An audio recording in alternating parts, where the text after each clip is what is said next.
동국대 불교대학원 융합요가과 원격 강의 보충 자료입니다. 자, 앞에 열반에 대한 경을 한 20분 정도 읽어드렸는데요. 경에 대해서 페이지 38페이지 읽어드렸어요. 자, 그래서 39페이지에 괴로움으로부터 해탈할 수 있으며 그것이야말로 완전한 열반이라고 생각한다. 해서 해탈과 열반이 연결된 한 문장을 찾아드렸잖아요. 여기 열반과 해탈 중에 해탈에도 그런 문장이 나와요. 페이지 122를 한번 보실까요? 예, 122를 보면 첫 번째 줄에 해탈의 지혜에 의해서 열반의 평온함을 실제로 체험하는 상태가 된다. 해탈의 지혜에 의해서 열반의 평온함을 실제로 체험하는 상태다. 여기서 해탈과 열반이 다른 문장으로 쓰여 있죠. 이거를 찾아보신 분들은 아마 환희심을 느끼셨을 것 같아요. 자, 그러면 이게 120으로 갈게요. 근데 제가 학기 초부터 몇 번은 말씀을 드렸는데 이게 제목과 다릅니다. 그래서 자기개발과 현대 요가다 하지만 사실은 자기개발이나 현대 요가보다는 제가 말씀드리고 수행에 도움이 되는 걸 말씀을 드릴게요 하다 보니까 그 제목에 그냥 퍼펙트하게 맞아지는 내용으로 계속 가고 있죠. 그래서 제목에 맞춰서는 사실은 하기가 어려워요. 이게 그냥 주어지는 제목인데 계속 이제 수업을 들어오시고 그 수행의 정도에 맞춰드려야 되니까 가식적으로 그 제목에 교재 제목이라든지 이런 데 맞춰가기보다는 실질적으로 나가서 요가 센터에서 명상 센터에서 하실 수 있도록 도와드리기 위해서는 거기에 맞는 책이라든지 내용을 전해드려야 되잖아요. 그래서 제가 사실은 양해를 구했었는데 의도를 100%한 건 아니지만 내용이 점점 그쪽으로 맞춰져 가고 있는 것 같아요. 이게 처음에 그러니까 제가 계획했던 진도보다 계속 영상을 보내주시고 질문을 주셨던 분들의 피드백에 맞춰서 이 내용을 계속 그 수행의 정도에 맞춰가고 있는 거거든요. 그래서 지금은 거의 내가 자기를 잘 개발을 해서 현대 요가의 어떤 면을 과거의 어떤 수행법과 연결해서 이거를 내가 직접적으로 삶에 적용할 것인가가 되기 때문에 퍼펙트하게 자기 개발을 통한 현대 요가의 이용과 그것을 현실적으로 어떻게 적용하느냐의 문제로 들어가고 있습니다. 근데 이때 그 해탈과 열반이 아주 중요한 부분이 될 것 같아요. 페이지 120페이지를 한번 볼게요. 여기서 링크를 보면 해탈, 보살, 사막, 그 다음에 밑바산의 오염, 선정, 여실지견이에요. 그러니까 여기 해탈로 가는 길에 열반이 들어있지는 않아요. 이거 이분이 잘 찍으신 것 같아요. 그러면 38페이지에 열반에 볼게요. 38페이지에 보면 링크에 걸리는 게 사성제, 삼법인, 번뇌, 분별, 희론, 여기에는 해탈을 넣어 놓으셨어요. 그리고 반복, 강박이에요. 그러면 열반에 걸린 이 링크 자체하고요. 그 다음에 해탈로 가는 길에 걸린 이 링크만 봐도 해탈과 열반이 다르다는 걸 한눈에 이해할 수가 있어요. 내려온 역사 자체가 다른데 이걸 같이 쓰다 보면 마치 그 부산에서 내려야 되는데 대구에서 내리고 같은 경상도 지역이니까 부산에 가서 대구의 유명한 사과를 찾고 그리고 대구에 가서 부산에서 유명한 밀면을 찾는 거랑 똑같은 거예요. 그러니까 이게 약간 비슷하면서 다른 이런 면이 있거든요. 다시 한번 볼게요. 열반을 잘 이해하기 위해서는 사성제를 알아야 되겠죠. 그리고 삼법인을 알아야 되고요. 그리고 번뇌, 분별, 희론, 해탈, 강박, 반복, 강박 이걸 다 아셔야 되는데 해탈로 가면 해탈은 보살과 사막과 밑바사나가 오염된 것, 선정, 여실지견을 알아야 돼요. 자, 왜 그런지 한번 읽어볼게요. 열반에 대해서는 앞에 읽어드렸습니다. 해탈로 가는 길은 아라한으로서 해탈을 완성하기 위한 사과로부터 요가 행자의 17지 불의에 이르기 위한 보살의 52위와 12지 이런 거는 찾아보세요. 저도 이거 다 외우지 못해요. 이르기까지 저는 외우는 거에는 정말 약해요. 그래서 이 책에서 찾아보세요. 불교사에서 매우 다양하게 전개되고 있다. 여기서는 빨리 경전과 그 주석서에서 확인되는 붓다가 본 해탈로 가는 길의 풍경을 그려보고자 한다. 자, 그러니까 붓다가 본 해탈로 가는 풍경의 길을 그린다. 그러니까 빨리 경전하고 주석서니까 아주 오래된 옛날 경전을 기본으로 해서 이분은 이걸 풀고 있거든요. 그래서 이 링크가 중요한 거예요. 이분이 자기 생각대로 풀었다면 이 링크를 그렇게 여러 번 안 읽어드리는데요. 이게 이제 오래된 그 주석서에서 보면서 이렇게 했기 때문에 그 기준으로 봤을 때 이걸 이해하면 이해할 수 있는 부분이 아닌가 싶거든요. 자, 그러면 앞에서는 수다니파타를 예를 들어서 열반을 얘기를 하셨는데요. 여기서는 맞지마 니까야경을 얘기를 해요. 맞지마 니까야경 24경에는 역마차 교대경 수행의 7가지 단계가 있는데 붓다의 수제자인 사리붓다와 뿐나 만다니 붓다가 7가지 청정이라고 불리는 수행 단계에 관한 논의를 주고받았다. 논의에 따르면 그들은 집착이 없는 완전한 평온, 그리고 가로 열고 뭐라 그랬어요? 열반이라고 했어요. 근데 이거를 열반에서는 뭐라고 얘기했죠? 안온한 상태라고 했어요. 안온한 상태는 언제 이루어지죠? 제법이 무상하고 재행이 무상하고 제법이 여여하게 있기 때문에 제법이 무아이기 때문에 이것이 그냥 이루어진다 이렇게 얘기를 하잖아요. 다시 열반으로 가볼게요. 그래서 이게 재행이 무상하고 제법이 무하다 이것만 알면 열반이 적정하다 하는 게 38페이지에 나오잖아요. 이게 안온한 상태예요. 그러니까 영원한 게 없다. 그러니까 나라고 할 만한 것도 없다. 이게 기본이 우선은 돼야 된다. 이걸 계속 강조하고 있는데요. 자, 얻기 위해서는 7대의 마차를 이어서 타고 목적지에 도달하는 것처럼 각각의 단계에 필요한 것을 달성하면서 해탈에 도달해야 한다는 견해를 공유하고 있다.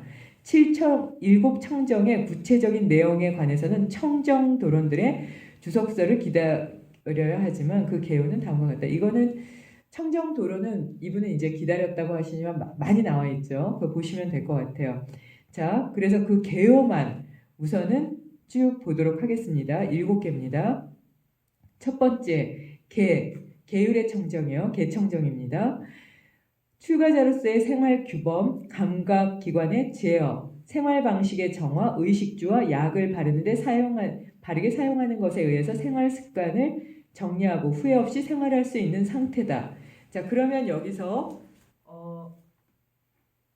포즈할게요.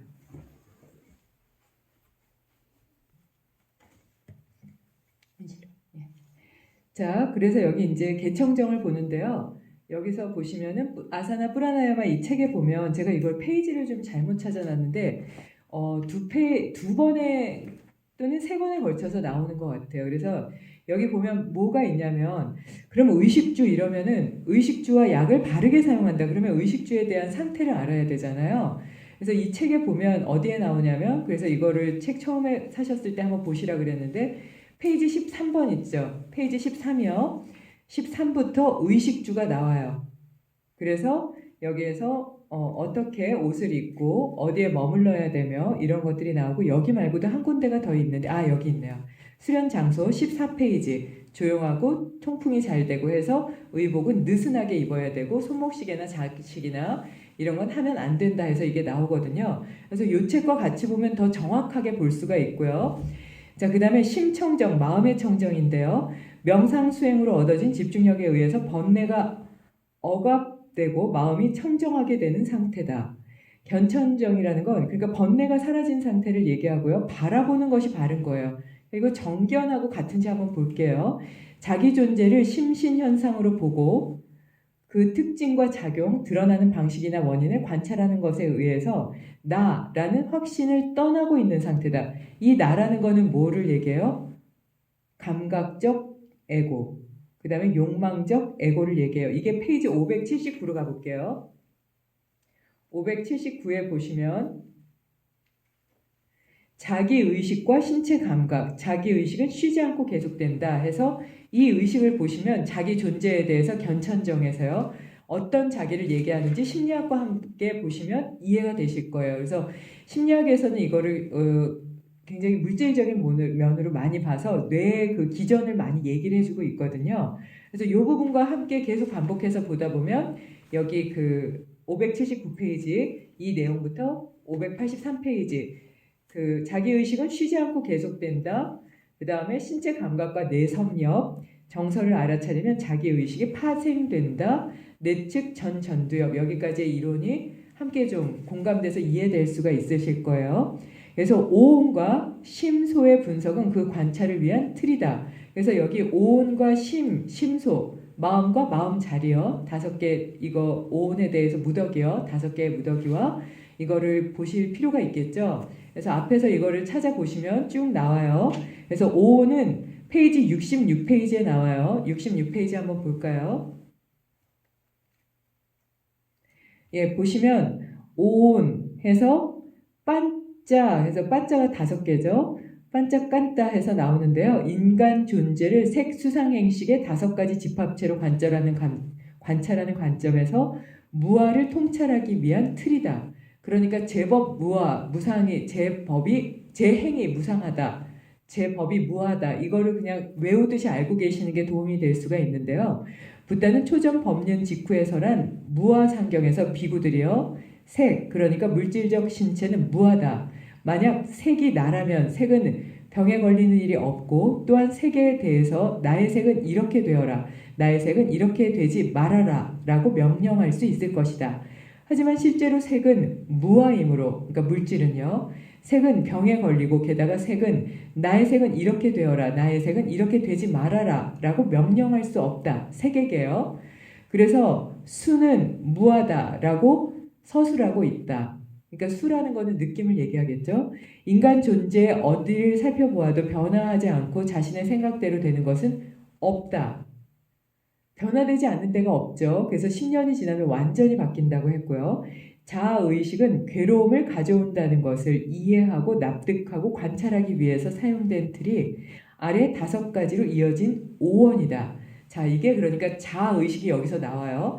자아의식은 괴로움을 가져온다. 근데 어때요? 심리학에서는 자아를 확립해야 된다라고 얘기해요. 그러니까 이게 무아와 여기서 얘기하는 자아가 완전히 달라요. 그래서 색은 일반적인 모양이 있는 물질을 의미하지만 오온에서 색은 물질적인 신체를 의미하고 베다나는 감각기관과 대상의 접촉으로 생겨나는 원초적인 감각 인상이며 인상에 해당하니까 이거는 내가 보는 인상이에요. 굉장히 주관적이죠. 그리고 괴로운 느낌, 즐거운 느낌, 괴롭지도 즐겁지도 않은 느낌의 3가지로 분류된다. 그래서 감수라고 불리며 신체 감각에 가깝다. 그러니까 신체 감각이라는 건 살아있는 동안은 그냥 느낄 수밖에 없잖아요. 그래서 이때의 수에서 12연기 다시 가면 10페이지에 보면 또 수가 나오죠. 그 수와 함께 바라보시면 좋을 것 같아요. 그래서 66페이지 조금만 더 볼게요. 자, 그러면 감수라고 불리는 신체 감각과 이게 연결될 수가 있는데요. 상이라는 산나는 대상을 인지하는 의식 활동이며 이미지, 개념, 언어 활동 등을 포함한다. 생각이죠. 그래서 이 생각이라는 것은 대상을 인지하는 의식 활동이고 이미지이고 개념이고 언어 활동이에요. 이건 어떤가요? 굉장히 주관적이죠. 각자의 그 지식의 정도와 공부해온 정도에 따라 다르잖아요. 그 다음에 행은 보면 이것도 12연계에 나오죠. 쌍까라라고 하는데 선악의 업을 만드는 의도, 세타나죠. 그래서 의도를 갖는 것을 중심으로 해서 감정과 사고에 의한 틀을 형성한다. 감정과 사고, 생각에 의한 틀이죠. 자, 그러면 이 의도가 아주 중요한 게요. 행에는 의도가 있으면 업의 크기와 무게는 더 커지고요. 의도가 없으면 그 무게는 낮아진다고 했어요. 예를 들면 의도를 갖고 계획적으로 살인을 한 것과 이게 경에도 나오죠. 아버지 머리 위에 있는 파리를 이렇게 죽이려다가 아버지가 돌아가신 경우 그때 그 업은 크기가 다르다는 거예요. 그러니까 물론 돌아가시는 안 해야 될 업을 하긴 했지만 의도를 갖고 계획적으로 생명을 죽이려고 한 그 업과 의도가 없는데 행한 업은 이게 많이 차이가 난다는 거죠. 그래서 이것도 원격 강의 때 다시 한번 또 말씀을 드릴게요. 그래서 이제 식이 또 나오는데요. 무명행식 할 때 12연계 그 식 똑같죠? 비나나. 수상행식 이외의 의식 활동을 전반을 가르쳐요. 수상행이죠. 그래서 느낌, 그 다음에 생각, 행동 이외의 의식 활동의 전반을 식이라고 한다. 그래서 이 식에 대해서 유식학에서도 얘기하고 식이 윤회를 하느냐, 윤회의 주체에 대해서도 얘기를 하고 나는 무엇을 어떻게 잡고 있느냐에 따라서 이 식은 정말 다르게 해석이 되기도 하는데요. 윤회 전생의 주체로서 상정된 영혼에 상응하는 기억 정보의 의미로 사용되는 경우도 있고 이것이 유식 사상의 아레아식 그러니까 기억 정보 저장고라 그러죠. 근데 보통 그래서 아레아식을 뭐라 그래요? 저장식이라 그러죠. 이렇게 그 기억해 놓는 곳, 남겨 놓는 곳 이런 곳이기 때문에요. 그렇게 계승된 것이라고 생각이 된다. 근데 여기서 조금 어려운 게 윤회 전생의 주체로서라고 했어요. 윤회 전생의 주체다? 아니라고 그랬죠. 부처님이요. 이거 중요하죠. 이분이 어떤 측면에서 윤회 전생의 주체로서 상정된 영혼에 상응하는 기억 정보의 의미로 사용되는 경우도 있다. 사용된다는 아니고 사용되는 경우도 있다라고 했으니까 이분도 식이 윤회한다고 하진 않았어요. 근데 외도, 그러니까 그 외도라는 건 이상한 걸 하는 게 아니라 부처님이 말씀하신 그 밖에서 도를 공부하는 부처님 영역 밖에 있는 분들을 외도라고 보통 얘기하잖아요. 그러면 그들의 경우가 이제 식이 윤회한다. 그리고 이제 부처님 제자 중에 그래서 식이 윤회한다라고 얘기했을 때 이게 말이 안 맞다. 그래서 지혜로운 제자가 부처님한테 가서 여쭙다 그러죠. 정말 식이 윤회한다고 하는데 그게 맞습니까? 부처님이 그 어리석다. 그래서 이게 식이 윤회하는 게 아니다. 그래서 저도 이것 때문에 정말 고민했어요. 그러면 윤회하는 전생에 살아서 내가 지금 있는 이것은 식이 아니면 뭘까? 왜냐면 의식이 없으면 안 움직여지죠. 근데 그 의식이라는 건 아주 예전부터 저장된 의식이잖아요. 예를 들면 뭐 3살짜리 꼬마가 언어를 너무나 잘한다든지 한 4, 5살 된 꼬마가 발레리나처럼 뭐 움직인다든지 이거는 의식에 남아 있어서 몸을 그 명령으로 움직이게 되니까 되는 거 아니야? 저도 그렇게 생각했어요. 그래서 윤회가 되는 거다. 그러니까 식이 윤회되는 거 아니야? 근데 그 식이라는 건 그 중에 아주 작은 일부분일 뿐이지 윤회 주체예요. 그거는 그냥 거기에 있는 요소 중에 아주 작은 것이지 그것이 윤회하는 건 아니라는 거예요. 그러니까 그게 윤회한다라고 얘기하면 틀리는 거죠. 예를 들면 그래서 그 부처님이 얼마나 답답하셨으면 이제 많은 예를 드시는데 코끼리 우리 많은 예 들잖아요. 코끼리의 엉덩이를 만지고 나는 코끼리를 알아라고 얘기하고 코끼리 엉덩이를 표현하면 잘못한 건 아니지만 코끼리의 전체는 또 아니잖아요. 그러니까 이 식도 윤회의 주체가 아니라는 걸 그런 관점에서 바라보면서 더 깊게 더 넓게 부처님의 어떤 뜻으로 그렇게 하셨는지를 계속 고민해 봐야 될 것 같아요. 이것이 곧 유식사상의 아레아식이라고 하는 개념으로 계승되었다. 그래서 이거 조금 위험하죠. 이게 위험해요. 스님들 아마 보시고 공부하신 분들은 이거 위험한데 이렇게 느끼셨을 거예요. 근데 이게 원서로 이분이 어떤 의미로 이렇게 쓰셨는지를 한번 볼 필요도 있을 것 같아요. 붓다는 병에 걸린 수행자를 문안할 때에도 오온의 각각에 대해서 애착과 집착, 갈망이 있으므로 심신, 그러니까 오온이 지금까지 하는 다른 상태로 전변하여 비탄과 고뇌를 불어들이게 된다는 것을 알아차리도록 설했다. 그래서 알아차리는 게 아주 중요한데요. 알아차리는 주체가 무아의 관점을 둔 욕망과 감정을 뒤로 해서 나라는 것이 없다는 것을 주체로 해서 알아차리면 다행인데요. 욕망과 감정을 주체로 한 그런 나로서 알아차리면 이거는 수행이 안 돼요. 그래서 알아차리는 주체도 어디에 중심을 두고 있는 알아차림의 주체인지가 아주 중요해집니다. 이게 깨달음으로 가느냐 못 가느냐도 핵심이 될 수 있겠죠. 욕망의 틀 안에서 아무리 수용해봤자 욕망에서 벗어날 수 없잖아요.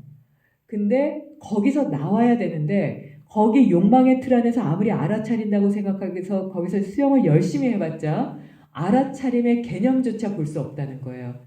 그래서 이 부분에 대해서는 많이 고민을 해봐야 될 것 같아요. 그래서 보통은 저는 수행을 많이 했는데요. 노력을 많이 했어요. 하지만 어떤 노력을 했냐. 살인자도 도둑질하는 사람도 노력은 많이 한다. 그리고 집중력도 좋다. 그런데 살인과 도둑질을 하기 위한 집중도 집중이고요. 명상을 하기 위해서 내 욕망을 버리고 감정을 버리기 위해서 집중하는 것도 집중이에요. 그래서 알아차리는 것도 똑같아요. 어떤 관점에서 어떻게 알아차리고 있는가. 그래서 제일 중요한 게 나를 알아야 된다고 하잖아요. 그래서 소크라테스가 너를 알아라 했던 건 너를 알아 이런 뉘앙스가 아니라 그러죠. 소크라테스는 자기가 그분이 돌아가신 이유가 소크라테스의 그 이제 지인이나 제자들이 다니면서 소크라테스보다 더 지혜로운 사람은 없다라고 얘기해서 이제 처형까지 당하게 되잖아요. 이제 질투에 의한 것도 있겠죠. 그리고 이제 권력에 의한 것도 있을 텐데요. 소크라테스는 그 얘기를 듣고 아니다. 나보다 더 지혜로운 사람이 있을 거다. 하고 그 당대 유명한 분들을 다 물으면서 다니셨다고 하죠. 근데 다 지혜로운 말을 주시진 않았나 봐요. 모두 다 지혜로운 답이 없으니까 우선은 너 자신을 알라 이렇게 얘기하신 적은 없다. 뭐 이런 설도 있잖아요. 그러니까 너 자신을 알아 이렇게 얘기하신 건 아니고 우선은 나 자신에 대해서 먼저 알아야 되겠다. 그 유명한 분들의 말씀을 다 듣고요. 나 자신에 대해서 모르고 철학을 한다거나 무엇인가를 강의를 하는 건 문제가 있구나에 대해서 말씀하신 내용이 아닌가 싶어요. 그래서 이 알아차림에 대해서도 자꾸 뒤로 미루고 있는 게 우선은 나를 알아야지 우리가 알아차릴 수가 있잖아요. 그 주변을 지금 계속 돌고 있어요. 그래서 오온이라는 무더기는 이거는 강목 스님의 그 책에도 많이 나와 있죠. 그래서 강목 스님이 이 오온의 무더기에 대해서도 잘 강의해 주신 내용이 있고요. 전현수 박사님은 워낙 정확하게 격을 많이 잘 말씀하셨더라고요. 그래서 그 경에 대해서도 말씀하실 필요가 있어요. 그러니까 제가 막 자타카에서 잘못 말씀드려서 새가 있었는데요. 그 새가 까마귀였나요? 독수리였나요? 이러면 그 전현수 박사님은 그냥 다 외우세요. 근데 저는 책을 막 너무 이게 뭐 여러 개가 겹쳐가지고 막 헷갈려요. 그러니까 새가 그냥 제 핵심은 새가 그냥 그러니까 제가 말씀드리는 건 수행 위주고요. 전현수 박사님은 아주 정확하게 경을 전하시더라고요. 그거를 다 같이 들어서 다 각자의 수행에 이렇게 맞추시면 좋을 것 같고요. 강목 스님은 원서를 워낙 잘 번역하셨잖아요. 그래서 저는 번역해 주신 분들이 잘했다 못했다를 떠나서 그냥 감사한 마음으로 너무나 감사하게 몸에 병이 생길 정도로 공부를 해서 그 책을 나누셨더라고요. 그렇게 보시면 아마 그 알아차림이나 이런 나에 대해서도 잘 보실 수 있지 않을까 싶고요. 제가 이제 경이나 이런 내용들을 무시하는 게 아니고요. 저는 이제 수행과 실제적인 것들을 더 여기에서 묶어서 하다 보니까 이게 막 짬뽕이 돼서 어떨 때는 막 이게 단어가 생각이 안 나고 막 그래요. 그래서 티벳 그 스님도 티벳인지 보니까 미얀마 스님이고 뭐 이런 경우가 있는데 거기에서 이제 경전은 잘 찾아보시고요. 그래서 저를 믿으시면 안 된다고 얘기하는 거예요. 근데 거기에서 이제 가장 핵심은 뭐냐면 심장을 내주셨다는 거죠. 그냥 어떤 그 포유류나 이런 게 아니라 새가 날아와서 새가 날아온 것을 생각해 보면 날아온 거잖아요. 그래서 옆에 있는 포유류나 이런 상태가 아니죠. 근데 그 새에게 그냥 이렇게 내주셨다는 건 어떤 의미일지를 한번 봐야 되거든요. 그래서 그 말씀을 드렸던 거고요. 그래서 이 알아차림이라든지 이런 것들도 실질적으로 내가 수행과 어떻게 적용해서 할 것인가를 좀 보면 좋을 것 같은데요. 색 수상행식은 12연기처럼 머릿속에 개념을 두고 있으면 좋을 것 같아요. 오온과 자아의 발생 과정을 보면요. 이 오온을 나의 것이라고 집착할 때 그러니까 느낌, 그러니까 색, 물질, 몸뚱아리, 그 다음에 몸뚱아리로 인한 느낌, 그 다음에 생각, 그 다음에 행동, 의식 이것이 나다 이렇게 집착할 때 그것은 오치온이라고 불리고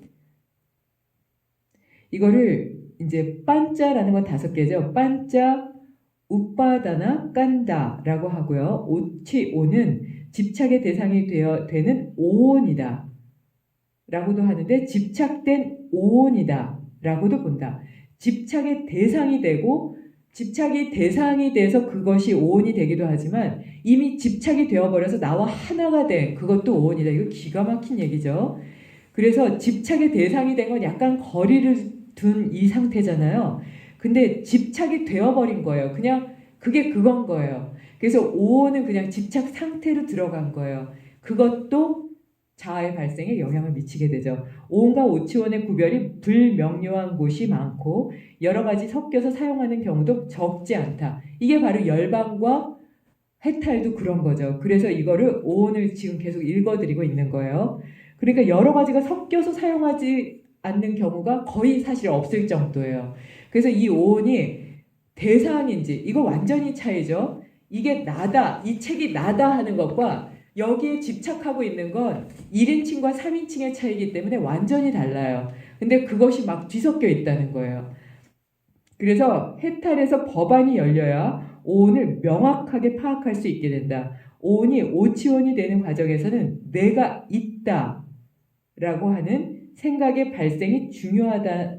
그러니까 이게 제가 그래서 있다라는 걸 being 해서 그 12연계에서 you 해서 아마 그거 11페이지에 있을 거예요. you가 이게 문제가 될 수 있습니다 라고 해서 부하바 말씀드렸잖아요. 그래서 생존, 집착 이렇게 나오는데요. 이게 생각의 발생에 중요한 역할을 한다. 있다라고 보는 것과 없다라고 보는 것과 있다도 없다도 아닌 그냥 공이라고 보는 건 완전히 차이가 있죠. 그래서 내가 있다라고 하는 생각의 발생을 보는 것, 이게 중요하다.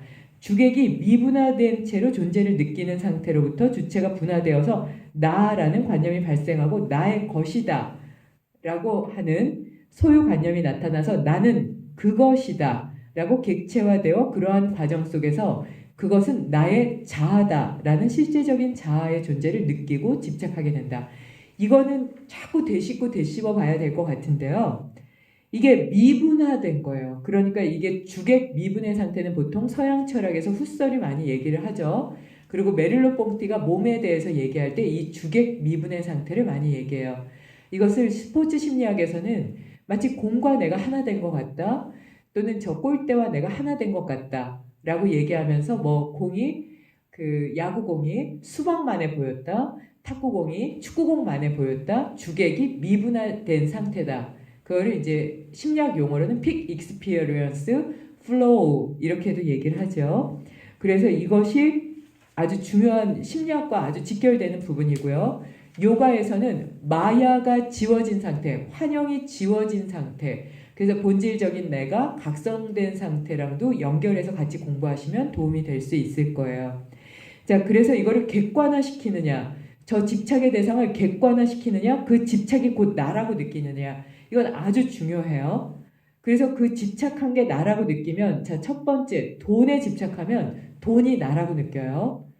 예를 들면 연애하다가 헤어지면 자살하는 분들이요. 그 대상이 나라고 느끼는 거예요.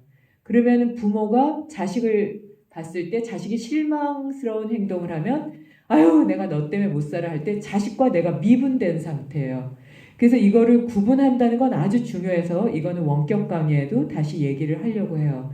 그러니까 이게 구분이 잘 돼야 돼요. 그래서 이게 가시나 수행이 그래서 중요한데요. 처처에 이렇게 있는 걸 여실히 바라보고 그것이 나에게도 있다고 보면서 그것이 모든 존재에 있다고 보면 주객이 미분된 상태, 모두가 하나인 상태가 되잖아요. 아주 중요한 의미라고 봅니다. 이거는 조금 설명이 기니까 나중에 말씀을 드릴게요. 이러한 자아에 의한 인격 개념이 발달하는 과정에 관한 고찰은 존재한다고 하는 확신이다. 그러니까 이 유에 대해서는 이미 그래서 12연계에서 많이 말씀을 드렸죠. 나라는 생각을 만드는 것, 나의 것이라는 생각을 만드는 것, 내가 존재한다고 하는 미세한 번뇌. 잘 보이지 않는 거예요. 너무나 본능적이어서요. 그리고 자만하는 미세한 번뇌 등의 미세한 관찰 표현으로 경전에 남아있다. 또한 이러한 과정에서 다양한 견해와 개념적 복잡성의 역할도 이미 중요시되고 있으며 그것들에 가까워지고 그것은 나라고 결정짓는다 라고 표현하고 사용되고 있다. 이것들은 이후에 불교 사상의 전개에서 방편 그리고 가지라는 형태를 취하고 성장 과정을 돌이켜보는 가운데 개인적인 자아 기능을 돕는 방법을 연구하는 기반이 된다고 생각한다. 오온의 관찰에서 자아 기능을 고찰하는 것은 어른의 의식에 잔존하는 자아 발달사의 잔향이며 현대 애착 이론과 분리 개체화된 이론에 기반을 둔 발달 심리학과 비교 검토함으로써 그 진가가 재개발될 거다. 그러니까 오온의 관찰이라고 하는 것은 이거는 발달 단계와 애착 이론과 함께 보라고 했거든요. 그래서 제가 이것과 연결되기 때문에 해탈과 열반을 보면서 애착 이론 보시라고 그랬죠. 그리고 집착에 대해서도 애착과 집착, 이게 불교에서 말하는 집착과 심리학에서 얘기하는 애착에서 그 착한다는 느낌, 이게 그럼 12연계에서 봤을 때 가래의 느낌과 한번 보셔야 됩니다 했던 게 이제 이 애착 이론에 나오게 돼요. 그래서 요거를 한번 보시면 좋은데요. 이거를 객관화시키느냐 나와 하나를 만드느냐 이건 아주 중요한 문제입니다. 오온의 여러 모습을 보면 현실적인 명상체험 중에는 오치온을 반복해서 바라보고 나라는 관념의 생기와 소멸, 그 매력과 위험성을 관찰하는 가운데 오온 그 자체를 살짝 엿볼 수 있게 된다. 그것은 보면 본 대로, 들으면 들은 대로 불리는 순수 체험의 흐름에 닿는 순간이기도 하다. 그래서 이거를 현상학에서는 뭐라 그러냐면 순수 체험의 흐름에 닿는 순간이다. 이거를 그렇게 봐도 될지 모르겠지만 라이브드 바디로 봐라. 내 선입견으로 보는 게 아니라 그냥 선입견으로 이 펜이 이게 까맣고 뭐 이렇게 보는 게 아니라 그냥 이렇게 오감으로 느끼는 거예요. 그리고 내 손 안에 들어온다 이런 개념도 없이 그 잡힌다는 개념도 없이 그냥 보는 거예요. 이게 쓴다는 것도 모르게 이렇게 맛볼 수 있는 오감으로 느낄 수 있는 그런 순수 체험으로 보는 거예요. 이렇게 느낀 것과 생각하는 것을 그대로 수용하게 되면 그 소멸을 지켜볼 수 있게 되고 그러면 무상을 통찰할 수 있게 되고 소유 개념과 주체 개념들의 가상이라는 것을 알아차리게 되고 무아의 통찰이 되죠. 자아의식의 실전적 고뇌가 자연스럽게 해소되는 것, 열반을 실제로 체험할 수 있게 된다. 자, 그러면 이제 여기서 열반이 나왔어요. 다시 한번 볼게요. 이렇게 느낀 것과 생각한 것을 그대로 수용한다. 이거 뭐죠? 여실직연하게 실제를 바라보고 그렇게 보게 되면 그 소멸을 지켜볼 수 있게 돼요. 아, 이게 여실직연하게 바라보면 찰나생멸하고 무상하게 이게 그냥 사라지는구나. 그래서 잡을 수 있는 게 없구나. 그러면 이게 무상이 통찰이 되면 소유하고 내가 주체로서 갖게 될 수 있는 나라는 것을 통해서 무엇을 이게 계속 사라져 버리니까 잡을 것도 없다는 거예요. 그 중에 나도 들어가는 거예요. 그러니까 이 물건과 바깥 세상만 바뀌는 게 아니라 나도 그 안에 있는 나조차도 이게 바뀌어가요. 그래서 가시나 수행이 중요해요. 가시나 수행은 나도 그 안에 있는 거거든요. 그래서 뼈 뭐 해서 10가지를 말씀하시는 그거를 꼭 보셔야 되는데요. 이게 소유와 주체의 관념이 아닌 하나로서 보게 돼요. 이게 완전히 집중된 상태죠. 그러면 자아의식에서의 실존적 고뇌가 자연스럽게 해소되는 열반의 실제를 체험하게 된다. 자, 그러니까 자아의식의 실존적 고뇌가 사라진다는 건 어떻죠? 내가 있다는 유라는 사상이 사라지는 게 되잖아요. 이게 자연스럽게 해소되는 거예요. 이건 깨달은 분들만이 얘기할 수 있겠죠. 이러면 해탈과 완전한 차이를 느끼게 되죠. 자, 그럼 해탈은 뭐라고 하는지 다시 한번 자, 그 밑에까지 보고 볼게요. 그래서 오온의 무상과 무아를 통찰하는 것은 나라는 주체 개념이 낳은 전생과 내세에 관한 다양한 불안과 의심을 초월하는 것으로 이어진다. 그러니까 전생과 내세의 다양한 불안과 의심. 근데 이 불안과 의심은 어때요? 이게 5개에도 들어가죠. 5개에서 의심하지 말아라. 들어가게 되잖아요. 그러니까 이게 주체 개념이라는 건 이미 불안하다는 거예요. 그래서 나라는 주체 개념은 이거를 잡으려고 하기 때문에 봐야 되고 집중해야 되고 잡아야 되는데 잡으면 사라질까? 잡지 못하면 못 잡을까? 불안해요.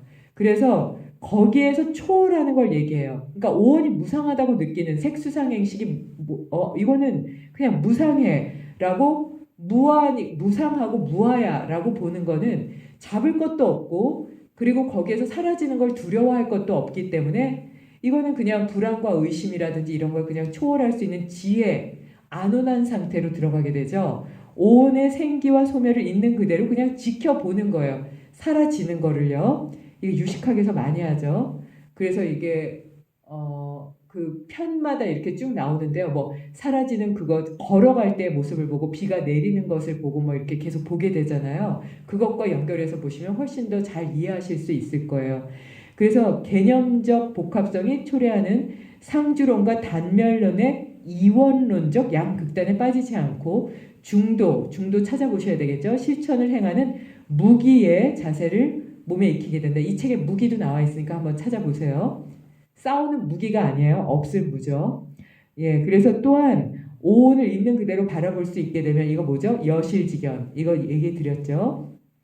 인간관계와 사회에서 몸으로 하는 비언어적인 의사소통, 인지 형식과 이미지와 표상 등의 통문화적 집합성, 기억을 매개로 한 에너지 정보의 전달 양식을 통찰하게 된다. 그것은 개인적인 관점으로만 얻을 수 없는 세계에 대한 새로운 양자론적 관점의 획득으로 이어지는 지혜의 획득이다.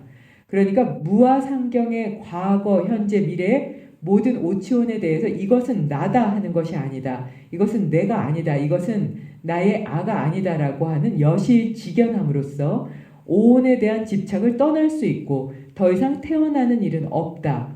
이루어야 할 것은 끝마쳤고 수행은 완성되었다.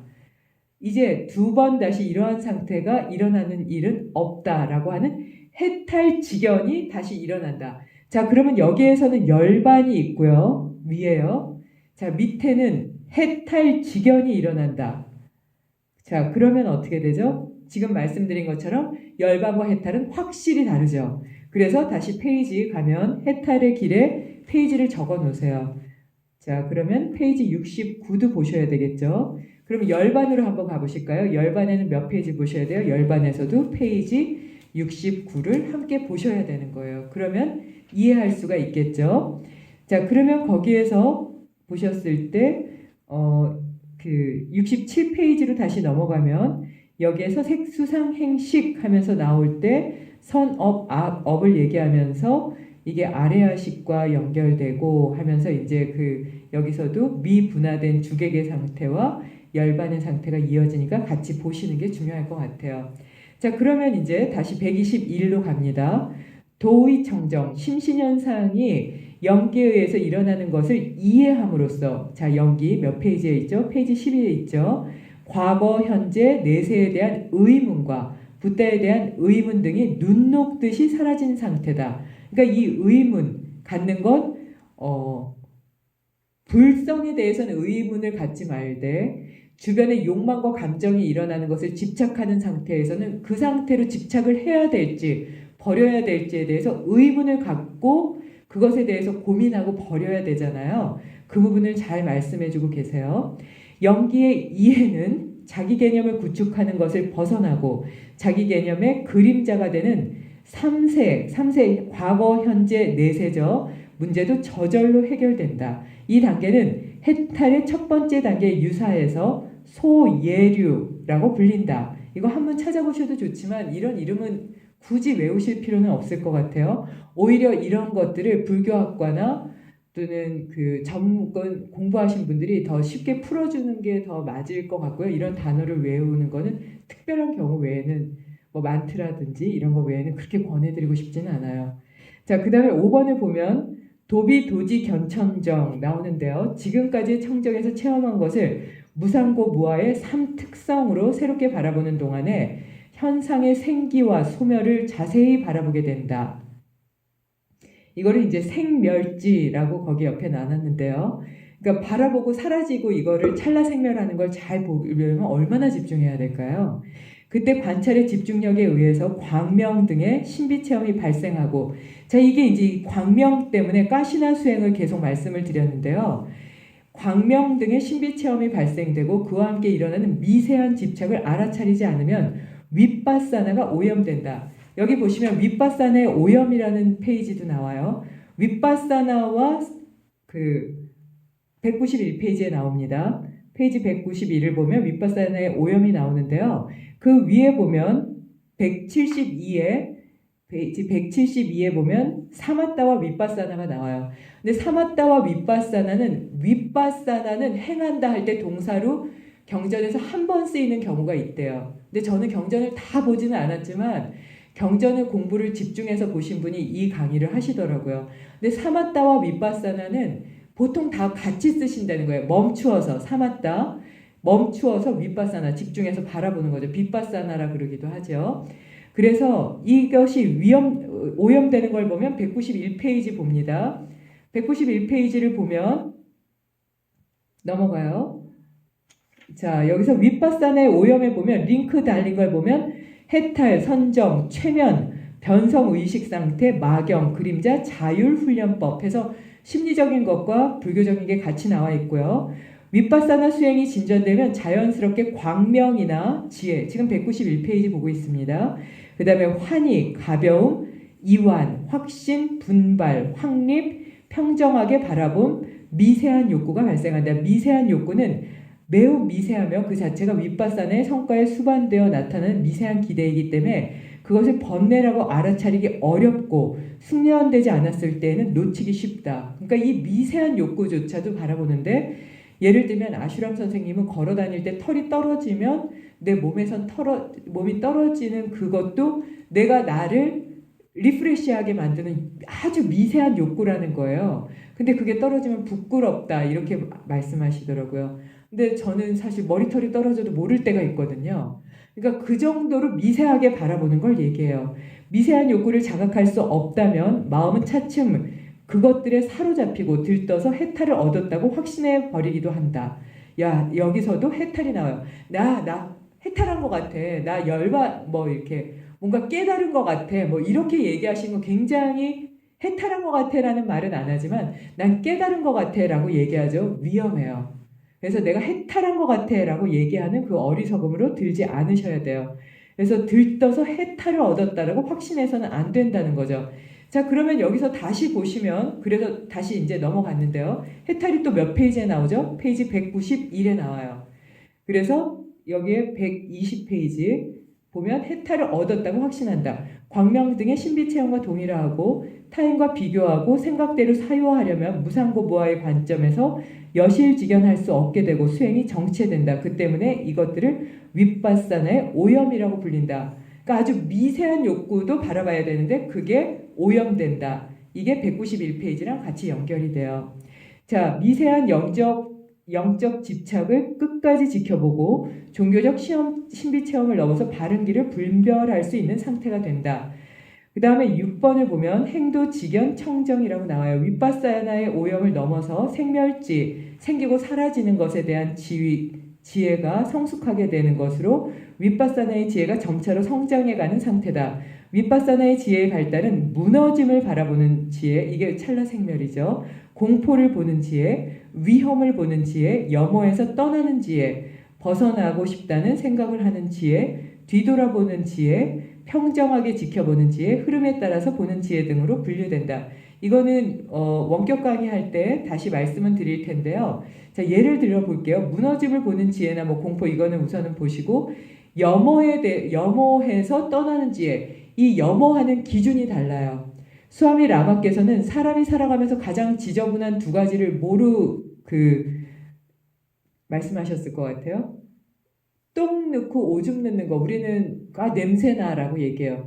똥 오줌 넣는 거는 건강하고 정신적으로 좋은 상태다. 근데 부처님도 이 부분에 대해서 조금 말씀하신 게 있어요. 뭘 것 같아요? 먹어서 입안에 들어가서 음식물이 부서지고 위장으로 내려가고 그 과정을 보는 거, 그게 가장 더러운 거를 알게 된다. 욕망과 같이 섞여 있기 때문에요. 그 다음에 뭘 것 같아요? 남녀가 성행위를 하는 것, 가장 지저분하게 볼 수 있는 행위다. 그거 그렇게 깨끗하지 않은 행위인데 사람들은 집착한다. 그 성행위를 하면서 정말 잡다하고 지저분한 것들을 다 하면서 깨끗한 척 하는 거거든요. 그것을 염호하고 뒤돌아본다. 근데 그것을 욕망을 채우기 위한 그 식욕과 성욕은 그래서 맞닿아 있다고 보거든요. 그렇게 하는 행위가 아니라 음식을 먹으면서 내가 몸을 연명해서, 부처님이 고행하다가 이제 그만두시고 씨앗을 드시는 걸 그만두시고 타락죽을 드시면서 내가 몸을 세워서 이걸 수행을 해서 나누겠다 하는 건 아주 신성한 나눔이죠. 그렇게 하는 거는, 그거는 염호하는 게 아니죠. 그 넘어갈 때 보면 아마 다른 에너지의 나눔일 것 같아요. 그리고 성행위도 똑같죠. 이게 인류를 이어가면서 보다 더 행복하게 나누기 위한 무엇인가의 존재의 가치와 가능성을 보면서 신성한 행위로서 하는 성행위는 정상적이에요. 그래서 부부간의 성행위 중에 또 욕망을 채우지 않으면서 하는 건 아주 중요하다고 보죠. 근데 제가 아까 자타카에서 말한 그 부부는 아예 그 성행위 자체가 없었던 부부를 얘기를 해요. 근데 그게 다 맞다는 또 아니에요. 섹스리스 부부들의 심리적인 문제는 많아지죠. 그래서 이 염호의 기준은 욕망과 감정에 집착하는 가래 정도를 보시면 될 것 같아요. 그래서 음식을 먹을 때는 아주 깨끗하고 욕망에 들어간 듯 하지만 이게 이렇게 깨끗하고 그 식욕을 만족시키는 듯 하지만 이게 몸을 통해서 나가게 되면 냄새가 독하게 나고요. 감정이라는 욕망이나 이게 감각이라는 것에 집착해서 먹고 나서 나가는 음식의 냄새는 더 지저분해요. 그게 욕망과 같이 들어가 있기 때문이에요. 성에 대한 결과도 똑같겠죠. 성행위가 신성함으로 이루어졌을 때는 이게 각성된다든지 또는 차크라가 열린다든지 하는 부분도 있을 수 있다고 얘기하는데 그것을 제대로 하는 스승은 거의 없다고 봐요. 현재는 아예 없고요. 그래서 그것 때문에 유혹을 하는 스승은 그 업이 굉장히 크다고 했거든요. 근데 이제 과거에는 계셨다고 들었어요. 그래서 그럴 경우에는 이게 쿤달리니의 각성에도 도움이 되고 뭐 이런 것들이 나오거든요. 그래서 이제 그 염호의 기준이 좀 달라져야 돼요. 똑같은 행위를 보면서 그 기준점이 달라져야 되겠죠.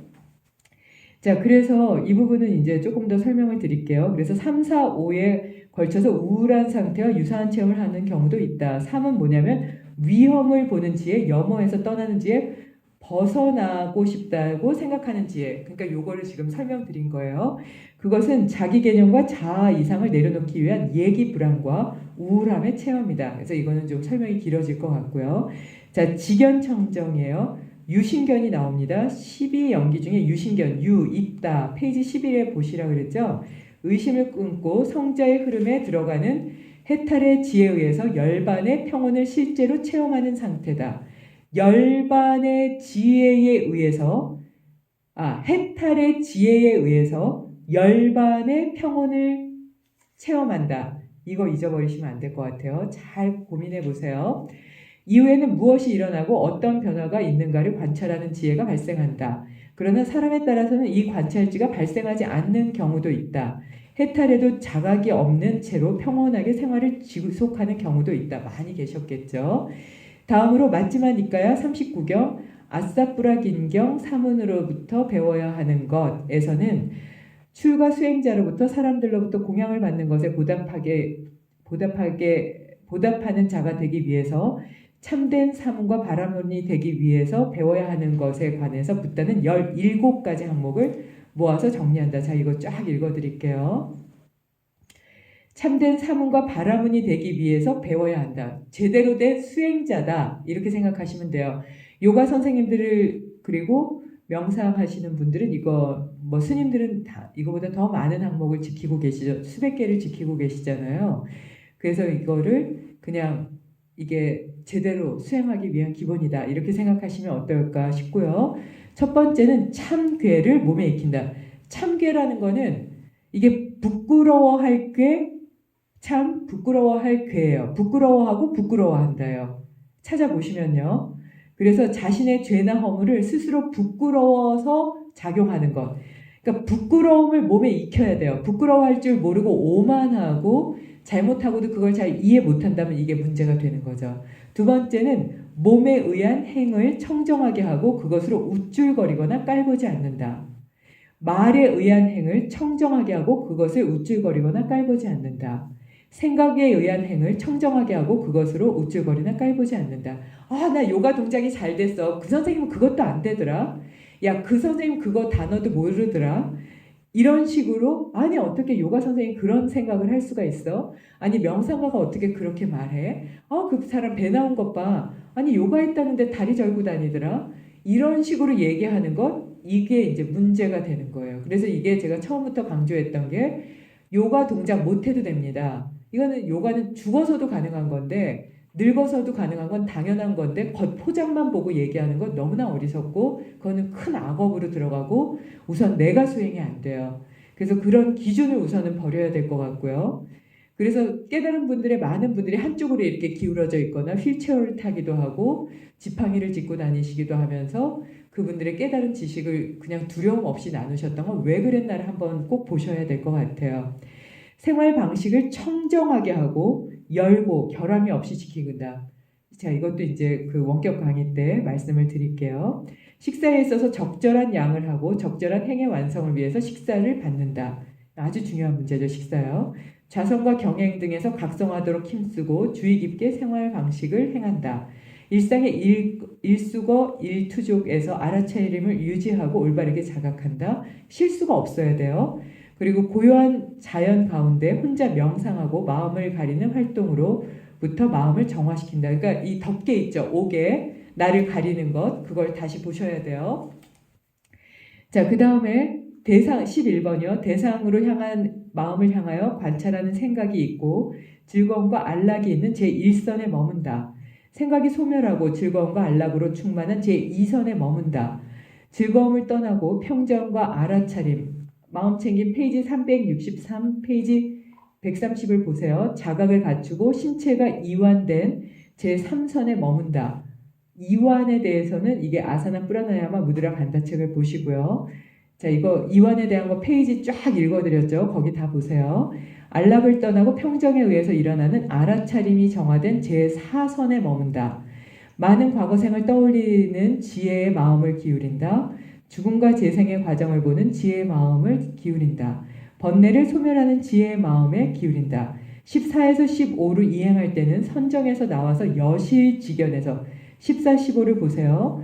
마음을 향하는 것이 필수적이고 15에 관해서는 우주론적, 진화론적 관점에서 인생을 응시하는 게 도움이 될 수가 있다. 많은 과거생을 떠올리는 건 우주론이나 진화론을 보라는 거거든요. 그래서 16에 관해서는 애착 이론과 상실 이론의 연구와 비교함으로써 현대인의 관점에서 이해를 증진시킬 수 있다. 여기도 또 애착이 나와요. 그래서 애착과 집착을 꼭 보라고 말씀을 드렸죠. 애착과 집착에는 많은 차이가 있습니다. 그래서 16번 죽음과 재생의 과정을 보는 지혜에 마음을 기울인다. 여기까지 정확하게 보시고요. 애착, 집착, 그리고 열반과 해탈 이거는 이 책 전체를 통해서 볼 수 있으니까요. 단어를 계속 찾아서 고민해 보시면서 정리해 보셨으면 합니다. 원격 강의 시간에 뵙겠습니다. 감사합니다. 오늘 말씀드린 거는 다음 주 월요일이니까 4월 27일 월요일 원격 강의를 위한 보조 자료였습니다. 맞나요? 4월 27일. 예. 네. 네, 27일. 예, 감사합니다. 네.